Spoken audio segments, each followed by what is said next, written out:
नमस्कार दोस्तों, हमारे चैनल के अंदर आपका स्वागत है। दोस्तों, कई बार क्या होता है कि हमारा जीवन सही चल रहा होता है, जीवन के अंदर किसी प्रकार की कोई समस्याएं नहीं होती है, लेकिन फिर अचानक हमारे जीवन के अंदर कई प्रकार की समस्याएं आ जाती है और हम सोचते हैं कि आखिर ऐसा क्या हुआ जिसकी वजह से हमें इतनी सारी परेशानियों का सामना करना पड़ रहा है।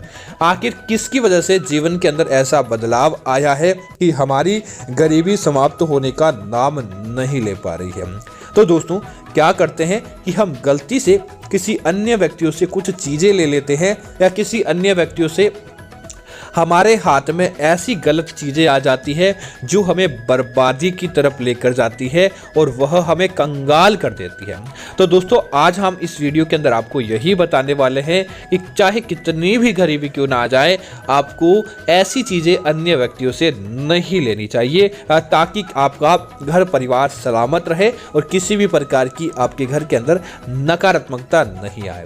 तो दोस्तों, बात करते हैं उन चीज़ों के बारे में। दोस्तों, सबसे पहली चीज की बात करें तो दोस्तों, इस बात का ध्यान रखिए, महिलाओं के लिए विशेष निवेदन है, कभी भी किसी अन्य महिला के सुहाग की चीज आपको भूल कर भी नहीं लेनी चाहिए।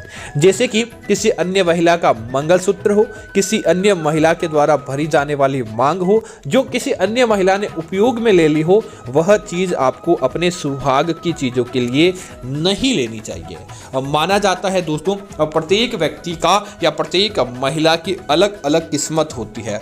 अगर दोस्तों उसकी किस्मत के अंदर, उसके सुहाग के अंदर किसी प्रकार की दुविधा लिखी होती है और दोस्तों अगर आप उसके सुहाग की चीज़ों को इस्तेमाल करते हैं तो दोस्तों उसके घर की नकारात्मकता आपके घर के अंदर आ जाती है।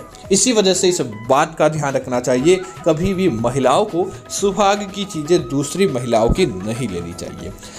इसी तरह दोस्तों, इस बात का भी ध्यान रखें, कभी भी कोई भी महिला, किसी भी या कोई भी पुरुष, किसी का भी इस्तेमाल किया जाने वाला कपड़ा, पहना हुआ कपड़ा आपको भूल कर भी नहीं पहनना चाहिए। क्योंकि दोस्तों, रुमाल के साथ हो किसी अन्य व्यक्ति का इस्तेमाल किया गया रुमाल भी आपको काम में नहीं लेना चाहिए, जिसका कारण होता है दोस्तों उस व्यक्ति के साथ उसकी सकारात्मकता या नकारात्मकता जुड़ी होती है।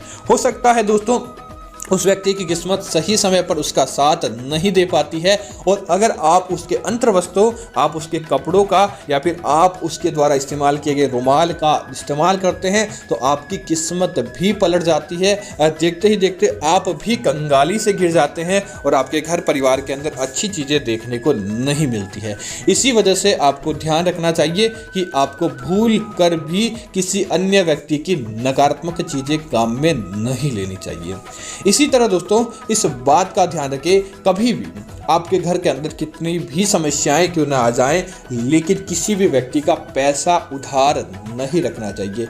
विशेष तौर से देखा जाए तो 3 लोगों का पैसा कभी भी आपको इस्तेमाल नहीं करना चाहिए या आपने उधार लिया है तो भी समय पर चुका देना चाहिए। जैसे पहला होता है दोस्तों, किसी भी विधवा का पैसा, अगर कोई विधवा स्त्री है उससे आप उधार लाते हैं तो समय पर उसे वैसा वापस कर देना चाहिए।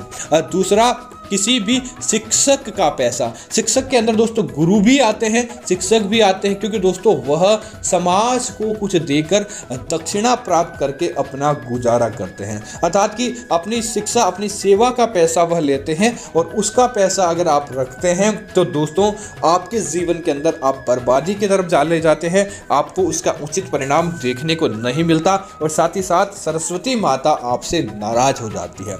तीसरा दोस्तों, किसी भी ऐसे व्यक्ति का पैसा जो मेहनत मजदूरी करके, चाहे किसान हो या चाहे कोई भी अपना पसीना बहाकर पैसा कमाता है और उसके बाद आप उससे उधार मांगने के लिए जाते हैं और वह व्यक्ति आपको उधार दे देता है, लेकिन उसके बाद आप उसका पैसा वापस सही समय पर नहीं देते हैं तो दोस्तों आपके ऊपर माता लक्ष्मी निश्चित तौर पर नाराज हो जाती है और आपके घर परिवार के अंदर माता लक्ष्मी के क्रोध का सामना करना पड़ सकता है। इसीलिए इस बात का भी आपको जरूर ध्यान रखना चाहिए। दोस्तों इसी तरह किसी भी अन्य व्यक्ति के जूते चप्पल आपको न तो पहनने चाहिए और न ही आपको रखने चाहिए, क्योंकि दोस्तों जूतों के अंदर सर्वाधिक नकारात्मकता होती है। अगर आप किसी अन्य व्यक्ति के जूते चप्पल धारण करते हैं तो आपके घर के अंदर, आपके स्वयं के अंदर नकारात्मकता आ जाती है और वह आपको कभी भी मालामाल होने नहीं देती है। तो उम्मीद करता हूं कि जानकारी आपको अच्छी लगी होगी। ऐसी अन्य जानकारी देखने के लिए आप हमारे चैनल को सब्सक्राइब करें और साथ ही साथ वीडियो को लाइक और शेयर करना ना भूलें, ताकि इस प्रकार की जानकारी आपको मिलती रहेगी। धन्यवाद मित्रों। जय श्री राम मित्रों।